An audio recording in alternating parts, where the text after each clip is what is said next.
ਕੇਜਰੀਵਾਲ ਕਹਿੰਦੇ ਚੰਡੀਗੜ੍ਹ ਪੰਜਾਬ ਨੂੰ ਦੇਣ ਨੂੰ ਤਿਆਰੀ ਹੋ ਰਹੀ ਹੈ। ਤੁਸੀਂ ਚੰਡੀਗੜ੍ਹ 'ਚ ਵੀ ਐਮਸੀ ਸਾਡੀ ਬਣਾ ਦਿਓ ਤੇ ਪੰਜਾਬ 'ਚ ਸਰਕਾਰ ਤਾਂ ਸਾਡੀ ਖੈਰ ਕਹਿੰਦੇ ਬਣੀ ਲਓ। ਕੱਲ੍ਹ ਹੀ ਮੈਂ ਗ੍ਰਹਿ ਮੰਤਰੀ ਜੀ ਨੂੰ ਮਿਲਿਆ ਲਖਨਊ 'ਚ, ਅਮਿਤ ਸ਼ਾਹ ਜੀ ਨੂੰ। ਕੋਈ ਐਸੀ ਗੱਲ ਨਹੀਂ, ਕੇਜਰੀਵਾਲ ਝੂਠ ਬੋਲਦਾ। ਤੇ ਮੈਂ ਸਮਝਦਾ ਜਿੰਨਾ ਅਪਮਾਨ ਆਮ ਆਦਮੀ ਪਾਰਟੀ ਆਪਣੇ ਵਲੰਟੀਅਰਾਂ ਦਾ, ਆਪਣੇ ਲੀਡਰਾਂ ਦਾ ਕਰਦੀ ਆ, ਕੋਈ ਹੋਰ ਨਹੀਂ ਕਰਦਾ। ਇੱਥੇ ਤਾਂ ਡਿਕਟੇਟਰਸ਼ਿਪ ਆ ਸਿੱਧੀ, ਕੋਈ ਰੂਲਸ ਐਂਡ ਰੈਗੂਲੇਸ਼ਨ ਕੁਝ ਵੀ ਨਹੀਂ ਹੈ। ਕਹਿੰਦੇ ਸੀ ਕਿ ਬੀਜੇਪੀ ਮੈਨੂੰ ਖਰੀਦ ਰਹੀ ਹੈ। ਕੋਈ ਦੁਬਾਰੇ ਚਰਚਾ ਸੁਣੀ ਕਿ ਸੀਨੀਅਰ ਲੀਡਰ ਨੂੰ ਪੁੱਛਿਆ ਤੁਸੀਂ ਭਾਈ ਗਿਆ ਕੋਈ? ਬੜੇ ਬੜੇ ਲੀਡਰ ਆਉਣ ਨੂੰ ਫਿਰਦੇ ਆ, ਅਸੀਂ ਨਹੀਂ ਕਰ ਰਹੇ ਕਮਿਟਮੈਂਟ। ਇਹਦੇ ਦੋ ਤਾਂ ਵਿਧਾਇਕ ਸਾਡੇ ਟੱਚ 'ਚ ਨੇ ਇਸ ਵੇਲੇ। ਔਰ ਮੈਂ ਫਿਰ ਕਹਿਣਾ ਭਗਵੰਤ ਮਾਨ ਨੂੰ, ਜੇ ਇਹਦੇ ਕੋਲ ਕੋਈ ਅਥੈਂਟਿਕ ਸਬੂਤ ਹੋਵੇ ਲੈ ਕੇ ਸਾਹਮਣੇ ਆਵੇ, ਸਾਡੇ ਲੀਡਰ ਦੀ ਕਿਸੇ ਦੀ ਰਿਕਾਰਡਿੰਗ ਹੋਵੇ, ਕੋਈ ਹੋਰ ਗੱਲ ਹੋਵੇ, ਝੂਠੇ ਸਬੂਤਾਂ ਨਾਲ ਨਹੀਂ। ਮੈਂ ਰਾਜਨੀਤੀ ਤੋਂ ਉਦੋਂ ਹੀ ਅਲੱਗ ਹੋ ਜਾਊਂਗਾ। ਬਲਵੀਰ ਸਿੰਘ ਰਾਜੇਵਾਲ ਹੋਰਾਂ ਦੀ ਸਟੇਟਮੈਂਟ ਆਉਂਦੀ ਹੈ, ਕਹਿੰਦੇ ਡੱਲੇਵਾਲ ਆਰਐਸਐਸ ਦਾ ਬੰਦਾ। ਡੱਲੇਵਾਲ ਹੁਣ ਬਲਵੀਰ ਰਾਜੇਵਾਲ ਤੇ ਸਵਾਲ ਚੁੱਕੀ ਜਾਂਦੇ ਨੇ।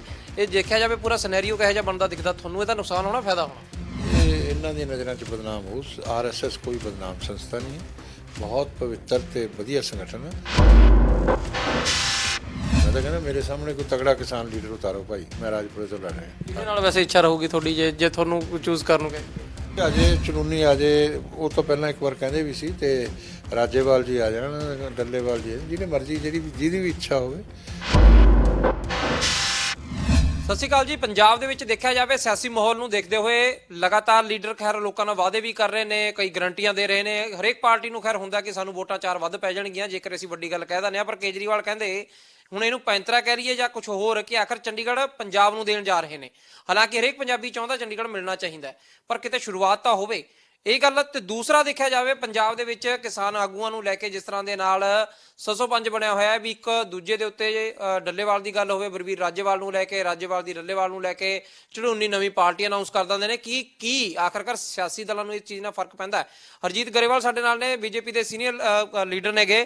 ਗਰੇਵਾਲ ਸਾਹਿਬ, ਦੇਖਿਆ ਜਾਵੇ ਪਹਿਲਾਂ ਕੇਜਰੀਵਾਲ ਦੀ ਗੱਲ ਕਰ ਲੈਂਦੇ। ਕੇਜਰੀਵਾਲ ਕਹਿੰਦੇ ਚੰਡੀਗੜ੍ਹ ਪੰਜਾਬ ਨੂੰ ਦੇਣ ਨੂੰ ਤਿਆਰੀ ਹੋ ਰਹੀ ਹੈ। ਤੁਸੀਂ ਚੰਡੀਗੜ੍ਹ 'ਚ ਵੀ ਐਮਸੀ ਸਾਡੀ ਬਣਾ ਦਿਓ ਤੇ ਪੰਜਾਬ 'ਚ ਸਰਕਾਰ ਤਾਂ ਸਾਡੀ ਖੈਰ ਕਹਿੰਦੇ ਬਣੀ ਲਓ ਤੇ ਅਸੀਂ ਦੋਨੇ ਮਿਲ ਕੇ ਕੰਮ ਕਰ ਲਾਂਗੇ। ਉਹ ਕਹਿੰਦੇ ਅਫਵਾਹਾਂ ਮੈਂ ਸੁਣੀਆਂ ਨੇ। ਤੁਹਾਨੂੰ ਕਿਤੇ ਕੋਈ ਚਰਚਾ ਸੁਣੀ ਕਿ ਆਖਰਕਾਰ ਇਸ ਤਰ੍ਹਾਂ ਦਾ ਫੈਸਲਾ ਕੋਈ ਸੈਂਟਰ ਕਰ ਰਿਹਾ ਹੈ ਜਾਂ ਕਿਤੇ ਗੱਲਾਂ ਚੱਲ ਰਹੀਆਂ ਨੇ? ਦੇਖੋ ਕੇਜਰੀਵਾਲ, ਮੈਂ ਤੁਹਾਨੂੰ ਸਵਾਲ ਕਰਦਾ ਵੀ ਭਾਰਤ ਦੇ ਗ੍ਰਹਿ ਮੰਤਰੀ ਨੇ ਜਾਂ ਪ੍ਰਧਾਨ ਮੰਤਰੀ ਨੇ? ਉਹਨੂੰ ਪਤਾ ਹੀ ਨਹੀਂ ਕਿ ਇੱਕ ਦਿੱਲੀ ਸ਼ਹਿਰ ਦਾ ਮੁੱਖ ਮੰਤਰੀ ਹੈ। ਇਸ ਤਰ੍ਹਾਂ ਦੀ ਬਿਆਨਬਾਜ਼ੀ ਕਰਨੀ ਕੋਈ ਸਰਕਾਰ ਦੀ ਤਰਫੋਂ ਕੋਈ ਐਸੀ ਤਜਵੀਜ਼ ਹੈ ਨਹੀਂ। ਇਹ ਝੂਠ ਬੋਲ ਕੇ ਲੋਕਾਂ 'ਚ ਭੁਲੇਖੇ ਪਾ ਕੇ ਸੱਤਾ ਹਥਿਆਉਣਾ ਚਾਹੁੰਦਾ। ਉਹ ਇਹਨੂੰ ਕੇਜਰੀਵਾਲ ਨੂੰ ਨਹੀਂ ਮਿਲਣੀ, ਕਿਤੇ ਵੀ ਨਹੀਂ ਮਿਲਣੀ, ਚੰਡੀਗੜ੍ਹ 'ਚ ਵੀ ਨਹੀਂ ਮਿਲਣੀ, ਪੰਜਾਬ 'ਚ ਨਹੀਂ ਮਿਲਣੀ। ਔਰ ਦੇਸ਼ ਦੇ ਲੋਕਾਂ ਨੇ ਵੀ ਇਹਨੂੰ ਨਕਾਰ ਦੇਣਾ ਜਿਸ ਤਰ੍ਹਾਂ ਦਾ ਇਹ ਝੂਠ ਬੋਲਦਾ। ਤੇ ਇਹ ਝੂਠੇ ਕੰਮਾਂ ਨਾਲ ਪਾਰਟੀਆਂ ਨਹੀਂ ਚੱਲਦੀਆਂ। ਔਰ ਕੇਜਰੀਵਾਲ ਕੀ ਚਾਹੁੰਦਾ ਕਿ ਜਾਂ ਤਾਂ ਮੈਂ ਮੁੱਖ ਮੰਤਰੀ ਬਣਾ ਪੰਜਾਬ ਦਾ, ਜਾਂ ਮੇਰੀ ਘਰ ਵਾਲੀ ਮੁੱਖ ਮੰਤਰੀ ਬਣੇ ਪੰਜਾਬ ਦੀ। ਹੋਰ ਕਿਸੇ ਨੂੰ ਉਹ ਦੇਖਣਾ ਨਹੀਂ ਚਾਹੁੰਦਾ। ਇਸੇ ਕਰਕੇ ਉਹ ਦੁਵਿਧਾ 'ਚ ਆ ਔਰ ਕੁਝ ਵੀ ਕਰਨ 'ਚ ਅਸਮਰਥ ਆ ਉਹ। ਤੇ ਮੈਂ ਇਹ ਸਮਝਦਾ ਕਿ ਕੇਜਰੀਵਾਲ ਨੂੰ ਇਹਨਾਂ ਗੱਲਾਂ ਤੋਂ ਬਾਜ਼ ਆਉਣਾ ਚਾਹੀਦਾ। ਤੇ ਜੇ ਗਰੇਵਾਲ ਸਾਹਿਬ ਦੇਖਿਆ ਜਾਵੇ, ਉਹਨਾਂ ਨੇ ਜਿਹੜੇ ਆਪਦੇ ਭਾਸ਼ਣ 'ਚ ਸ਼ਬਦ ਵਰਤੇ ਉਹੀ ਤੁਹਾਨੂੰ ਦੱਸ ਦੇਣਾ। ਉਹ ਕਹਿੰਦੇ ਅਫਵਾਹਾਂ ਚੱਲ ਰਹੀਆਂ ਨੇ, ਕਹਿੰਦੇ ਪਤਾ ਨਹੀਂ ਇਹ ਸਹੀ ਨੇ ਗਲਤ ਨੇ, ਪਰ ਕਹਿੰਦੇ ਚੰਡੀਗੜ੍ਹ ਦਿੱਤਾ ਜਾ ਰਿਹਾ ਹੈ। ਅਫਵਾਹਾਂ ਦੇ ਵਿੱਚ ਜੇ ਦੇਖਿਆ ਜਾਵੇ ਅਮੂਮਨ ਤੌਰ ਤੇ ਸਾਰੇ ਲੋਕ ਸੁਣ ਲੈਂਦੇ ਨੇ, ਸਾਨੂੰ ਵੀ ਪਤਾ ਲੱਗਦੀਆਂ, ਤੁਹਾਨੂੰ ਵੀ ਖੈਰ ਪਤਾ ਲੱਗਦੀਆਂ, ਪਰ ਕਿਤੇ ਕੋਈ ਚਰਚਾ ਤੁਹਾਨੂੰ ਸੁਣੀ ਲੱਗੀ ਇਸ ਵਾਰ? ਕੋਈ ਅਫਵਾਹ ਨਹੀਂ, ਨਾ ਸੁਣੀ ਆ। ਕੱਲ੍ਹ ਹੀ ਮੈਂ ਗ੍ਰਹਿ ਮੰਤਰੀ ਜੀ ਨੂੰ ਮਿਲਿਆ ਲਖਨਊ 'ਚ, ਅਮਿਤ ਸ਼ਾਹ ਜੀ ਨੂੰ। ਕੋਈ ਐਸੀ ਗੱਲ ਨਹੀਂ, ਕੇਜਰੀਵਾਲ ਝੂਠ ਬੋਲਦਾ। ਮੈਂ ਪੰਜਾਬ ਦੇ ਲੋਕਾਂ ਨੂੰ ਕਹਿਣਾ ਕਿ ਐਸੇ ਝੂਠੇ ਆਦਮੀ ਦੀਆਂ ਗੱਲਾਂ ਨਾ ਸੁਣੋ। ਇਹ ਝੂਠ ਬੋਲਦਾ। ਔਰ ਜਿੱਥੇ ਝੂਠ ਆ ਉੱਥੇ ਸੱਚਾਈ ਨਹੀਂ ਖੜੀ ਹੁੰਦੀ, ਜਿੱਥੇ ਸੱਚਾਈ ਆ ਉੱਥੇ ਝੂਠ ਨਹੀਂ ਖੜਾ ਹੁੰਦਾ। ਜਿੱਥੇ ਗੰਦਗੀ ਹੋਵੇ, ਦੁਰਗੰਧ ਹੋਵੇ, ਉੱਥੇ ਸੁਗੰਧ ਨਹੀਂ ਰਹਿ ਸਕਦੀ। ਠੀਕ ਹੈ ਨਾ ਗੱਲ? ਤਾਂ ਇਹ ਕੇਜਰੀਵਾਲ ਜਿਹੜਾ ਹੈਗਾ, ਇਹ ਇਸ ਤਰ੍ਹਾਂ ਦੀਆਂ ਜਿਹੜੀਆਂ ਗੱਲਾਂ ਕਰਦਾ, ਮੈਂ ਸਮਝਦਾ ਕਿ ਇਹਦੇ ਕੋਲੋਂ ਤਾਂ ਪਰਮਾਤਮਾ ਸਾਨੂੰ ਬਚਾਵੇ ਔਰ ਸਾਡੇ ਸੂਬੇ ਨੂੰ ਬਚਾਵੇ। ਪੰਜਾਬੀਆਂ ਨੇ ਪਹਿਲਾਂ ਬਹੁਤ ਸੰਕਟ ਭੁਗਤਿਆ ਤੇ ਹੋਰ ਸੰਕਟ ਸਾਨੂੰ ਨਾ ਭੁਗਤਣਾ ਪਵੇ। ਤੇ ਜਿਵੇਂ ਤੁਸੀਂ ਕਿਹਾ ਕਿ ਖੁਦ ਬਣਨ ਨੂੰ ਫਿਰਦੇ ਨੇ ਜਾਂ ਉਹਨਾਂ ਵੀ ਮੇਰੀ ਵਾਈਫ ਬਣ ਜੇ, ਇਹ ਕਿਤੇ ਨਾ ਕਿਤੇ ਉਹਨਾਂ ਨੂੰ ਲੱਗਦਾ ਹੈ ਕਿ ਤਾਈਓ ਕਰਕੇ ਹੋ ਸਕਦਾ ਵੀ ਭਗਵੰਤ ਮਾਨ ਦੇ ਨਾਂ ਨੂੰ ਜਾਂ ਕਿਸੇ ਹੋਰ ਨਾਂ ਦੇ ਨੂੰ ਦੇਰੀ ਹੋ ਰਹੀ ਹੈ। ਭਗਵੰਤ ਮਾਨ ਦਾ ਤਾਂ ਉਹ ਆਖਰ 'ਚ ਕਰੂਗਾ ਜਦੋਂ ਕੋਈ ਹੋਰ ਚਾਰਾ ਨਹੀਂ ਲੱਭਣਾ, ਤੇ ਹੋਰ ਚਾਰਾ ਕੋਈ ਲੱਭ ਨਹੀਂ ਰਿਹਾ ਉਹਨੂੰ ਅਜੇ ਤੱਕ। ਤੇ ਭਗਵੰਤ ਮਾਨ ਨੂੰ ਤਾਂ ਆਖਰ ਪਾਰਟੀ 'ਚੋਂ ਜਾਣਾ ਹੀ ਪੈਣਾ। ਇਹ ਸੋਚ ਕੇ ਕਿ ਇਹ ਇੰਨੀਆਂ ਬੁਰੀਆਂ ਗੱਲਾਂ ਭਗਵੰਤ ਮਾਨ ਨਾਲ ਕਰ ਰਿਹਾ, ਉਹ ਤਾਂ ਫਿਰ ਵੀ ਵਿਚਾਰਾ ਗਾਲਾਂ ਗੂਲਾਂ ਖਾ ਕੇ ਲੱਗਿਆ ਰਹਿੰਦਾ।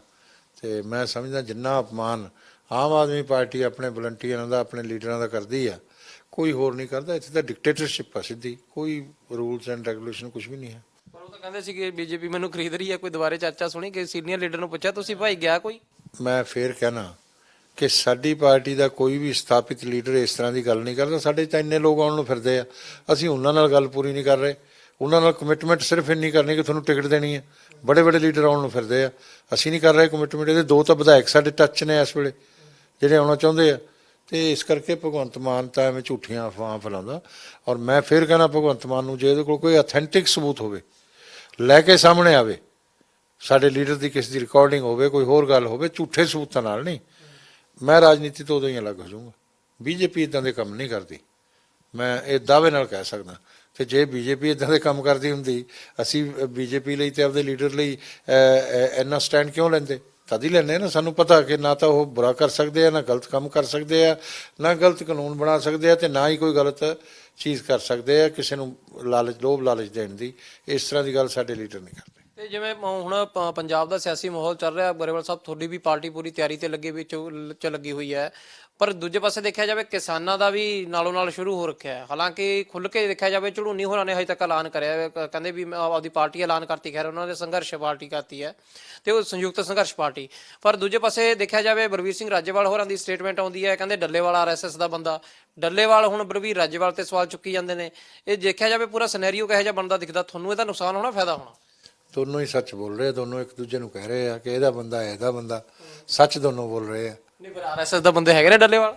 RSS ਕੋਈ ਬੁਰੀ ਸੰਸਥਾ? RSS 'ਚ ਮੈਂ RSS ਦਾ ਸਵੈਂ ਸੇਵਕ ਹਾਂ, ਇਹ ਫਖਰ ਵਾਲੀ ਗੱਲ ਆ? ਨਹੀਂ, ਪਰ ਤੁਹਾਨੂੰ ਤਾਂ ਪਤਾ ਹੀ ਹੋਣਾ ਵੀ ਉਹ ਹੈਗੇ ਨੇ ਕਿ ਨਹੀਂ ਫਿਰ। ਨਹੀਂ, ਉੱਥੇ ਤਾਂ ਕੋਈ ਵੀ ਜਾ ਸਕਦਾ ਜਿਹਨੇ ਡਿਸਪਲਿਨ ਸਿੱਖਣਾ ਹੋਵੇ, ਜਿਹਨੇ ਅਨੁਸ਼ਾਸਨ 'ਚ ਰਹਿਣਾ ਹੋਵੇ। ਵਿਅਕਤੀ ਨਿਰਮਾਣ ਦਾ ਕੰਮ ਕਰਦੀ ਹੈ ਰਾਸ਼ਟਰੀ ਸਵੈਂ ਸੇਵਕ ਸੰਘ, ਇੱਕ ਸਮਾਜਿਕ ਸੰਗਠਨ ਆ, ਤੇ ਉਹ ਤਾਂ ਦੇਸ਼ ਦੇ ਨਿਰਮਾਣ ਦੀ ਗੱਲ ਕਰਦੇ ਆ ਅਤੇ ਦੇਸ਼ ਸਮਾਜ ਦੀ ਗੱਲ ਕਰਦੇ ਆ, ਰਾਸ਼ਟਰਵਾਦ ਦੀ ਗੱਲ ਕਰਦੇ ਆ। ਅੱਛੀ ਗੱਲ ਹੈ, ਇਹਨਾਂ 'ਚ ਇਹ ਭਾਵਨਾ ਆ ਜੇ ਤਾਂ ਦੋਨੋਂ ਹੀ ਸੁਧਰ ਜਾਣਗੇ। ਪਰ ਉਹ ਤਾਂ ਦੇਖਿਆ ਜਾਵੇ ਡੱਲੇਵਾਲ ਨੇ ਤਾਂ ਇੱਥੇ ਤੱਕ ਕਹਿਤਾ, ਕਹਿੰਦੇ ਵੀ ਜਿਹਨੂੰ ਕਿਸ ਨੂੰ ਬਦਨਾਮ ਕਰਨਾ ਹੁੰਦਾ ਉਹਦਾ ਨਾਂ RSS ਦੇ ਨਾਲ ਜੋੜ ਦਿੰਦੇ ਨੇ। ਰਾਜੇਵਾਲ ਨੂੰ ਲੈ ਕੇ ਉਹਨਾਂ ਨੇ ਗੱਲ ਕਹੀ ਹੈ ਨਾ। ਇਹ ਇਹਨਾਂ ਦੀਆਂ ਨਜ਼ਰਾਂ 'ਚ ਬਦਨਾਮ ਹੋ। RSS ਕੋਈ ਬਦਨਾਮ ਸੰਸਥਾ ਨਹੀਂ ਹੈ, ਬਹੁਤ ਪਵਿੱਤਰ ਤੇ ਵਧੀਆ ਸੰਗਠਨ ਹੈ। ਔਰ ਸਾਨੂੰ ਫਖਰ ਆ ਕਿ ਅਸੀਂ ਉਹਦੇ ਸਵੈਂ ਸੇਵਕ ਹਾਂ। ਤੇ ਮੈਂ ਇਹ ਸਮਝਦਾ ਕਿ ਇਹ ਲੋਕ ਜਿਹੜੇ ਆ ਇਹ ਭਾਂਤ-ਭਾਂਤ ਦੀਆਂ ਗੱਲਾਂ ਕਰਦੇ ਆ। ਜਦੋਂ ਇਹਨਾਂ ਨੂੰ ਕੋਈ ਕੰਮ ਹੁੰਦਾ ਉਦੋਂ ਇਹ ਬੀਜੇਪੀ ਕੋਲ ਵੀ ਆ ਜਾਂਦੇ, ਜਦੋਂ ਕੰਮ ਹੁੰਦਾ RSS ਕੋਲ ਵੀ ਚਲੇ ਜਾਂਦੇ ਆ। ਇਹਨਾਂ ਨੂੰ ਕੋਈ ਪਰਹੇਜ਼ ਨਹੀਂ ਹੈ, ਇਹ ਸਭ ਜਗ੍ਹਾ ਘੁੰਮਣ ਵਾਲੇ ਲੋਕ ਆ। ਤੇ ਇਸ ਕਰਕੇ ਮੈਂ ਇਹਨਾਂ ਤੇ ਕੋਈ ਕਮੈਂਟਸ ਕਰਾਂ ਉਹ ਵੀ ਮੈਂ ਸਮਝਦਾ ਕਿ ਟਾਈਮ ਬਰਬਾਦ ਕਰਨ ਵਾਲੀ ਗੱਲ ਆ। ਜੇ ਚੋਣ ਲੜਨੀ ਹੈ ਤਾਂ ਕੋਈ ਵੀ ਲੜ ਸਕਦਾ। ਕਿਸਾਨ ਦਾ ਮੋਢਾ ਲੱਭ ਕੇ ਨਾ ਲੜਨ, ਚੋਣਾਂ ਲੜਨ, ਆਉਣ ਮੈਦਾਨ 'ਚ। ਮੈਂ ਤਾਂ ਕਹਿੰਦਾ ਮੇਰੇ ਸਾਹਮਣੇ ਕੋਈ ਤਗੜਾ ਕਿਸਾਨ ਲੀਡਰ ਉਤਾਰੋ ਭਾਈ, ਮੈਂ ਰਾਜਪੁਰੇ ਤੋਂ ਲੜ ਰਿਹਾ। ਕਿਹਦੇ ਨਾਲ ਵੈਸੇ ਇੱਛਾ ਰਹੂਗੀ ਤੁਹਾਡੀ ਜੇ ਤੁਹਾਨੂੰ ਚੂਜ਼ ਕਰਨ ਨੂੰ ਕਹੇ? ਮੈਂ ਕਿਉਂ ਚੂਜ਼ ਕਰਨਾ? ਮੇਰੇ ਕਹੇ ਤੋਂ ਕਿਹੜਾ ਮੇਰੀ ਗੱਲ ਮੰਨਣਗੇ ਉਹ? ਪਰ ਮੈਂ ਤਾਂ ਵੱਡਾ ਕਿਹਨੂੰ ਮੰਨਦੇ ਹੋ ਤੁਸੀਂ? ਰਾਜੇਵਾਲ, ਡੱਲੇਵਾਲ, ਝੜੂਨੀ, ਕਿਹੜੇ? ਅਜੇ ਚਲੂਨੀ ਆ ਜੇ, ਉਹ ਤੋਂ ਪਹਿਲਾਂ ਇੱਕ ਵਾਰ ਕਹਿੰਦੇ ਵੀ ਸੀ। ਤੇ ਰਾਜੇਵਾਲ ਜੀ ਆ ਜਾਣ, ਡੱਲੇਵਾਲ ਜੀ, ਜਿਹਨੇ ਮਰਜ਼ੀ ਜਿਹਦੀ ਵੀ ਇੱਛਾ ਹੋਵੇ ਆ ਜਾਣ। ਕਿ ਇਹਨਾਂ ਨੂੰ ਪੂਰੇ ਪੰਜਾਬ 'ਚ ਕੋਈ ਰੋਕਦਾ ਥੋੜਾ ਜੀ। ਇਹਨਾਂ ਨੂੰ ਪਤਾ ਲੱਗ ਜਾਊਗਾ, ਪਹਿਲਾਂ ਵੀ 1000 2-2000 ਵੋਟਾਂ ਮਿਲਦੀਆਂ ਹੁੰਦੀਆਂ, ਹੁਣ ਵੀ ਨਹੀਂ ਮਿਲਣੀਆਂ। ਆ ਜਾਣ, ਗਲਤਫਹਿਮੀ ਵੀ ਦੂਰ ਹੋ ਜੂ। ਪਰ ਦੇਖਿਆ ਜਾਵੇ ਜਿਸ ਤਰ੍ਹਾਂ ਦਾ ਮਾਹੌਲ ਬਣਿਆ ਜੀ, ਇਹ ਜਿਹੜਾ ਫਿਰ ਚਲੋ ਉਲਝਣ ਤਾਣੀ ਪਈ ਆ ਕਿਸਾਨ ਆਗੂਆਂ ਦੀ, ਉਹਦੇ ਨਾਲ ਆਖਰਕਾਰ ਤੁਸੀਂ ਕੀ ਸਮਝਦੇ ਹੋ ਕਿ ਜਿਸ ਤਰ੍ਹਾਂ ਦੇ ਨਾਲ ਇੱਕ ਦੂਜੇ ਤੇ, ਖੈਰ ਸਿਆਸਤ 'ਚ ਜੇ ਆਉਣਾ ਚਾਹੁੰਦਾ ਖੁੱਲ੍ਹ ਕੇ ਐਲਾਨ ਕਰ ਲੈਣਾ ਚਾਹੀਦਾ? ਦੇਖੋ, ਜੋ ਐਲਾਨ ਕਰਨਾ ਉਹਦਾ ਕਰਨ, ਪਰ ਸਾਨੂੰ ਇਹਦੇ 'ਚ ਨਾ ਘਸੀਟਣ, ਨਾ RSS ਨੂੰ ਘਸੀਟਣ। ਆਪਦੀ ਲੜਾਈ ਆਪ ਲੜਨ। ਲੜਾਈ ਇਹਨਾਂ ਦੀ ਆਪਣੀ ਆ। ਤੇ ਪੈਸੇ ਪੂਸੇ ਦੀਆਂ ਲੜਾਈਆਂ ਵੀ ਜਗ੍ਹਾ ਜਗ੍ਹਾ ਚੱਲ ਰਹੀਆਂ ਇਹਨਾਂ ਦੀਆਂ। ਜਿਹੜੇ ਫੰਡ ਇਕੱਠੇ ਹੋਏ ਸੀ, ਬਹੁਤ ਹੋਏ ਸੀ, ਤੇ ਉਹਦਾ ਕੋਈ ਹਿਸਾਬ ਕਿਤਾਬ ਨਹੀਂ ਹੈ। ਤੇ ਆਪਸ 'ਚ ਇੱਕ ਦੂਜੇ ਨਾਲ ਲੜਨਗੇ, ਇਹੀ ਦੱਸਣਗੇ। ਮੈਂ ਕਿਉਂ ਦੱਸਣੀਆਂ ਨੇ ਇਹ ਗੱਲਾਂ? ਤੁਹਾਨੂੰ ਪਤਾ ਨਹੀਂ? ਪਤਾ ਸਭ ਨੂੰ ਆ, ਪਤਾ ਮੈਨੂੰ ਵੀ ਆ, ਪਤਾ ਉਹਨਾਂ ਨੂੰ ਵੀ ਹੈ। ਤੇ ਇਸ ਕਰਕੇ ਪਰ ਅਸੀਂ ਇਹਨਾਂ 'ਚ ਕਿਉਂ ਪੈਣਾ? ਠੀਕ ਹੈ ਨਾ ਗੱਲ? ਇਹ ਆਪਦਾ ਕਰੀ ਜਾਣ ਜੋ ਕਰਨਾ, ਇਹ ਕੱਲ੍ਹ ਨੂੰ ਸਮਝ ਆ ਜਾਊਗਾ। ਤੇ ਇਹ RSS ਦਾ ਨਾਂ ਲੈਂਦੇ ਆ। ਕਦੇ RSS 'ਚ ਇੱਦਾਂ ਦਾ ਝਗੜਾ ਦੇਖਿਆ ਇਹਨਾਂ ਨੇ? ਇੰਨਾ ਪਵਿੱਤਰ ਤੇ ਸ਼ੁੱਧ ਸੰਗਠਨ ਆ ਉਹ। ਉੱਥੇ ਤਾਂ ਦੇਣਾ ਹੀ ਆ, ਯੋਗਦਾਨ ਪਾਉਣਾ ਹੀ ਆ, ਲੈਣਾ ਤਾਂ ਕੁਛ ਨਹੀਂ ਹੈ। ਸਭ ਮਿਲ ਕੇ ਕਰਦੇ ਆ। ਤੇ ਜਿਹੀ ਜੀ ਕੋਆਪਰੇਟਿਵ ਉੱਥੇ ਚੱਲਦੀ ਆ, ਔਰ ਜਿਹੜਾ ਜਿਹਾ ਦੇਸ਼ ਦਾ ਵਿਅਕਤੀ ਦਾ ਨਿਰਮਾਣ ਉੱਥੇ ਹੁੰਦਾ, ਉਹ ਕਿਤੇ ਨਹੀਂ ਹੁੰਦਾ। ਇਹਨਾਂ ਨੂੰ ਕਹੋ ਕਿ ਇੱਦਾਂ ਦੀਆਂ ਗੱਲਾਂ ਨਾ ਕਰਨ। ਇਹਨਾਂ ਦੇ ਮੂੰਹ ਤੋਂ ਸ਼ੋਭਾ ਨਹੀਂ ਦਿੰਦੀਆਂ। RSS ਦਾ ਨਾਂ ਵੀ ਇਹਨਾਂ ਦੇ ਮੂੰਹ ਤੋਂ ਸ਼ੋਭਾ ਨਹੀਂ ਦਿੰਦਾ। ਬਿਲਕੁਲ ਕਹਿ ਸਕਦੇ ਹਾਂ ਗਰੇਵਾਲ ਦਾ ਸਾਫ਼ ਤੌਰ ਤੇ ਕਹਿਣਾ ਹੈ ਕਿ ਕੇਜਰੀਵਾਲ ਨੂੰ ਲੈ ਕੇ ਲੋਕ ਸੁਚੇਤ ਰਹਿਣ, ਕਿਉਂਕਿ ਜਿਸ ਤਰ੍ਹਾਂ ਦੀਆਂ ਗੱਲਾਂ ਚੱਲਦੀਆਂ ਨੇ, ਕਿਉਂਕਿ ਜਿਹੜਾ ਚੰਡੀਗੜ੍ਹ ਵਾਲਾ ਦਾਅਵਾ ਸੀਗਾ ਉਹ ਤਾਂ ਜੇ ਦੇਖਿਆ ਜਾਵੇ ਬਹੁਤ ਵੱਡੀ ਆਪਣੇ ਆਪ ਦੇ ਵਿੱਚ ਗੱਲ ਹੋ ਜਾਂਦੀ ਹੈ ਜੇਕਰ ਇਸ ਤਰ੍ਹਾਂ ਦੀ ਚਰਚਾ ਵੀ ਕਦੇ ਸ਼ੁਰੂ ਹੋਈ ਹੈ ਤਾਂ ਉਹਦੇ ਵਿੱਚ ਲੀਡਰ ਲਗਾਤਾਰ ਵੱਧ ਕੇ ਪੰਜਾਬ ਦੇ ਭੂਮਿਕਾ ਨਿਭਾਉਂਦੇ ਨੇ। ਖੈਰ ਕਿਤੇ ਨਾ ਕਿਤੇ ਬੀਜੇਪੀ ਦੇ ਲੀਡਰ ਵੀ ਇਹ ਗੱਲ ਕਹਿੰਦੇ ਨਜ਼ਰ ਆਉਂਦੇ ਨੇ ਕਿ ਠੀਕ ਹੈ, ਪੰਜਾਬ ਦੇ ਹਿੱਤਾਂ ਦੇ ਲਈ ਚੰਡੀਗੜ੍ਹ ਦੇ ਦੇਣਾ ਚਾਹੀਦਾ, ਪਰ ਹਜੇ ਤੱਕ ਚਰਚਾ ਕੋਈ ਸ਼ੁਰੂ ਨਹੀਂ ਹੋਈ। ਗਰੇਵਾਲ ਕਹਿੰਦੇ ਮੈਂ ਅਮਿਤ ਸ਼ਾਹ ਨੂੰ ਵੀ ਖੁਦ ਮਿਲ ਕੇ ਆਇਆ, ਪਰ ਉੱਥੇ ਵੀ ਨਹੀਂ ਮੈਂ ਤਾਂ ਕੋਈ ਗੱਲ ਸੁਣੀ ਹੈਗੀ।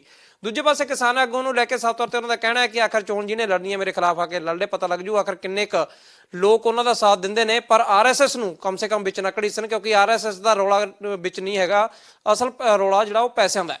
ਸੀਨੀਅਰ ਵੀਡੀਓ ਜਰਨਲਿਸਟ ਕਮਲ ਦੇ ਨਾਲ missing, daily post Punjabi, Chandigarh.